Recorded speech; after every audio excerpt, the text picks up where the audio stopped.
So welcome back to this series of talks on leading responsible technology.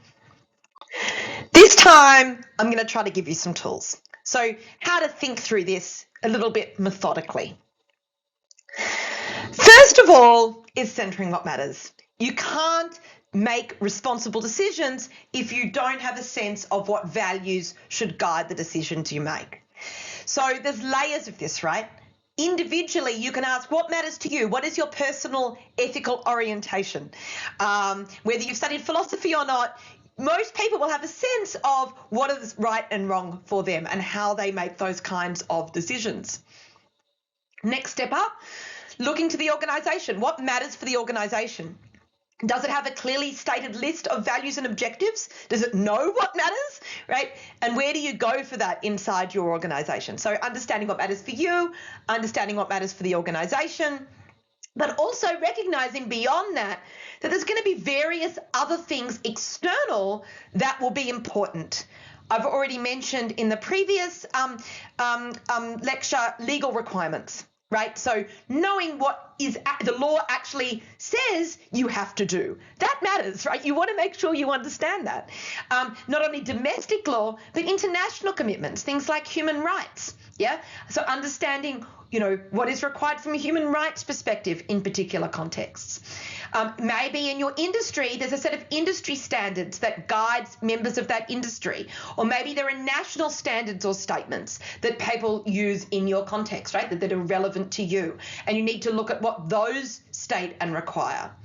There are also things like stakeholder concerns, right? So most organisations will have a variety of stakeholders that matter to that organisation, and they might need to understand, well, what matters for those stakeholders, right, in determining how to make decisions within the organisation.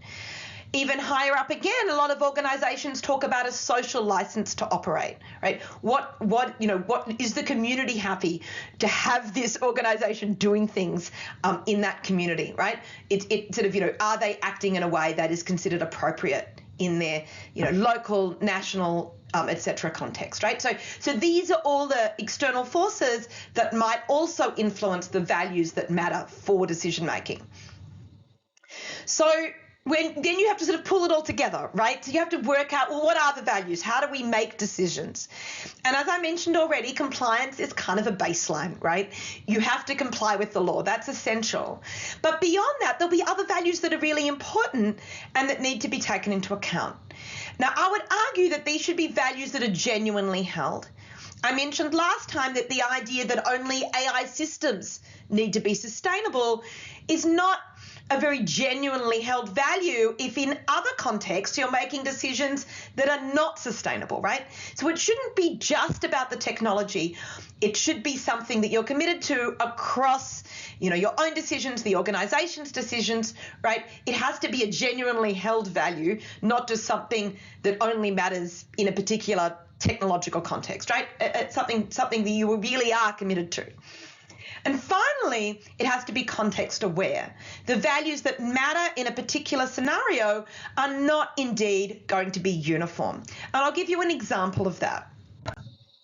So think about the value of ensuring that decision-making systems are transparent and that they make explainable decisions, right? So these are linked ideas, not exactly the same, but if we say we want the system to be transparent, we want to understand how it works, maybe we want to see the code inside the system, want to know what data it was trained on, want to know, who designed it, we might want to know lots about the system, and then we might also want the decisions that system makes, right, to also be explainable. So for example, if it's a government system being used to make decisions about eligibility for a particular program, we want to be able to tell people who were told they were not eligible why, right? You're not eligible because you're not over 18 or whatever, variable or element it was that meant that a particular decision was made. So these are things we might really want for government decision-making systems, right? If government is going to make decisions that have impact on the lives of the citizens, we want to make sure that, from a democratic perspective, decisions are being made in a transparent way and that individuals who are affected by particular decisions, particularly with negative outcomes, can understand why. right? So that the decisions are explained to them. So they're really important values for that kind of system. But what if we talk about a different kind of system? What if we're talking about automated vehicles? Do I really want to know the code inside the car? Does that help me make decisions about whether to buy or travel in a car? Do I really need every decision the car makes to slow down, to park at this angle, whatever it might be, to be explained to me as those decisions are made? I might want explanations in particular contexts. So if there's an accident, it might be good for road safety that the system can explain why it made a particular decision to stop, say, and then we can go back and work out, what was wrong in the way it was coded, that meant it made the wrong decision that led to an accident in that particular context. So we might want decisions explained sometimes, but I'm not really going to base decisions about whether this car is safe to travel in or have on the roads in a particular city based just on its ability to give an explanation, right? What I really want is not transparency and explainability, at least not as primary values. What I really want is evaluation and testing. I want safety. I want reliability. They're the things that matter, right?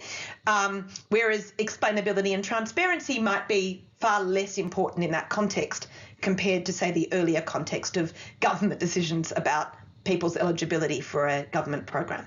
So we've got to think about which values matter most in the context we're talking about, right? So these decisions are contextual. It's not like all values are equally important in every context. Okay, so let's suppose we create our list of values. The next thing we need to do is be able to link those to outcomes, right? Having a list of values isn't going to help if we're not using those to make the right decisions that are most likely to yield the outcome we actually want. So at the beginning, you have to start with the values, right? You can't make decisions without knowing what matters, right? At a very high level, what's important, and how do we make decisions between values where they conflict in a particular decision-making context. But let's assume you've done that, right? How do you know which decision to make, right? The values don't automatically point to any particular choice. So suppose you're considering launching a new product into a market, right? And you're trying to decide, is the launching this product in line with the values that we hold as an organisation? Well, you need to understand what the impacts of that might be. And the only way to know is to take a very broad lens, right? To look, brainstorm all the things that might happen. And after you've done that, red team it, right?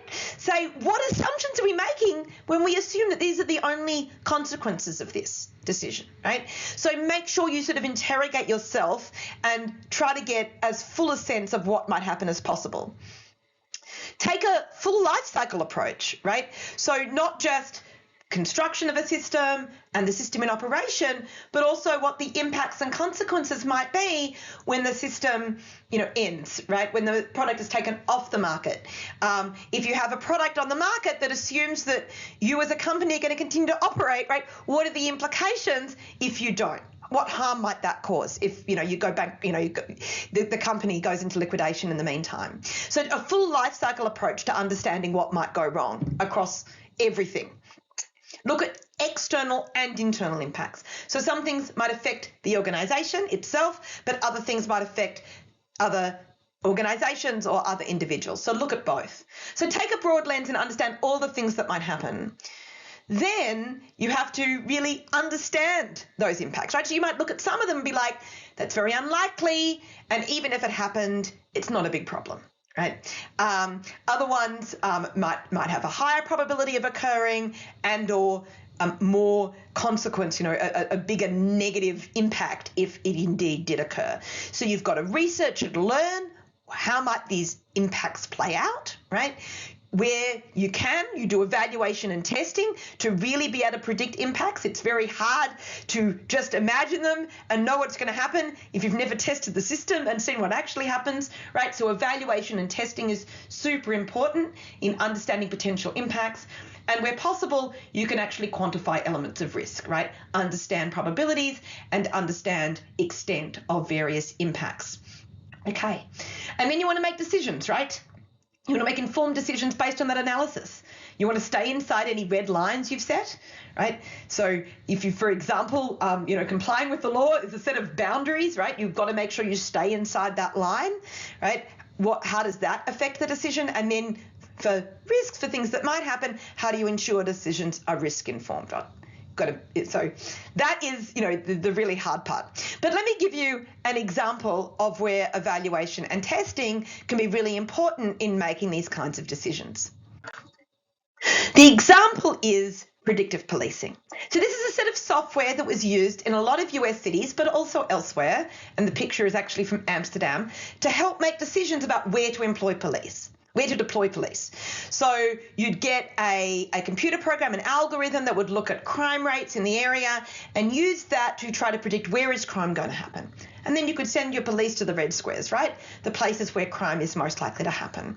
Makes sense, right? Sounds really good. But when you're trying to understand the impacts of this in terms of policing racialized neighborhoods, in terms of whether it actually achieves its goal of reducing crime, the only way to really work that out is to evaluate it, right? Deployed in a context where you've got some neighbourhoods on this system and some neighbourhoods on a more standard deployment system, and seeing does it make a difference to crime rates.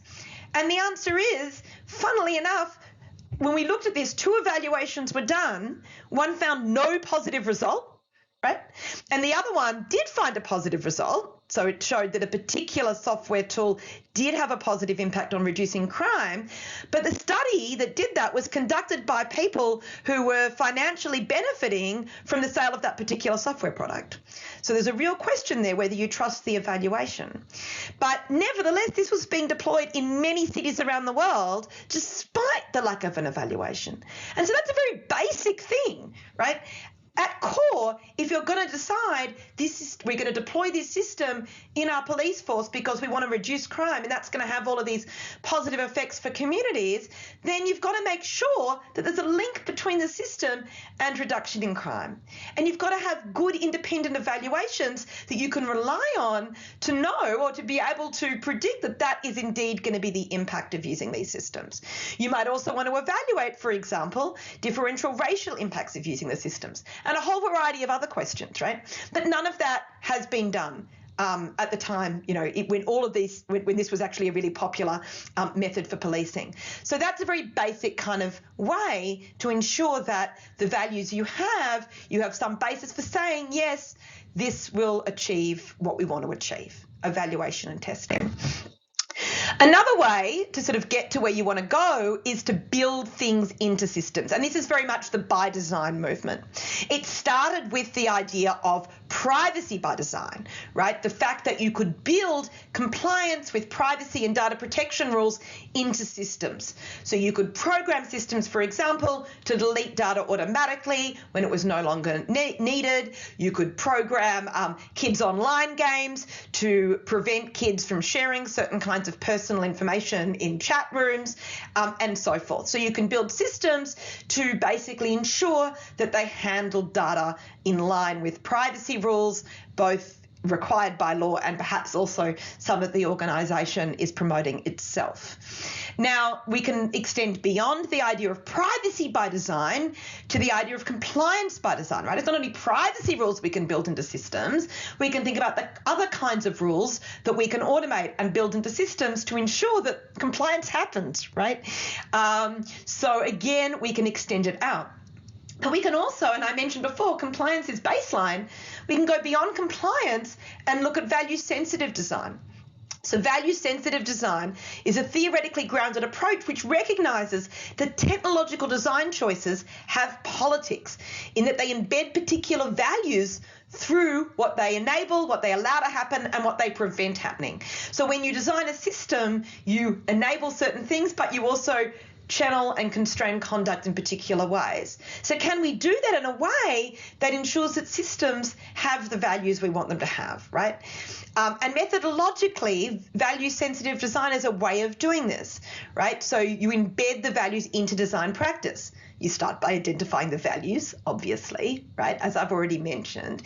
And then you ensure that as you're making design decisions, you're making them with reference to those values. So in other words, the values move from understanding what they are at an abstract level to understanding what they might look like in terms of system requirements and how design decisions are going to be made in a context where values conflict. So some sense of conscious decision making around, well, we're going to do this to pursue this value because in this context it's more important than pursuing that value. So it's embedded through the design process. Now, that doesn't guarantee that the systems will ultimately yield what you want them to, but it certainly provides a framework that highlights the values, the value-laden nature of design decisions and helps guide those decisions in a more conscious way. So the final one I'm going to talk about is standards. And this is just to say you don't need to reinvent the wheel. There are many standards out there, both from standards organisations like the ISO, from governments, from industry bodies that actually do a lot of the work for you. You can get governance and management standards, technical and process standards. I've already mentioned AI standards around the idea of trustworthiness elements like safety, bias, and so forth. So you can decide where a standard is appropriate for your organisation, that rather than starting from scratch, this has already been created, experts have already built it. If it's right for your organisation, you could decide to follow that particular standard, right? Now, that's not an easy choice. You've got to make the decision first, what matters to your organisation, what standards are out there, which is the most appropriate, right? But once you do that, a lot of that work has already been done. You don't need to reinvent the wheel. And you can go further and not just say, we're going to use this standard in our organisation, but you can do conformance testing. In other words, you can make sure that you really are doing what you've committed to by using a particular standard. And even if it matters in the supply chain, for example, get certified against a standard where a third party will actually confirm, yes, you comply with the requirements of a particular standard. So that's some tools. And then in the next talk, what I'm going to do is look at how all of those different ways of doing things link to what governance and responsibility. So what is your role in making all of this stuff happen? Until then.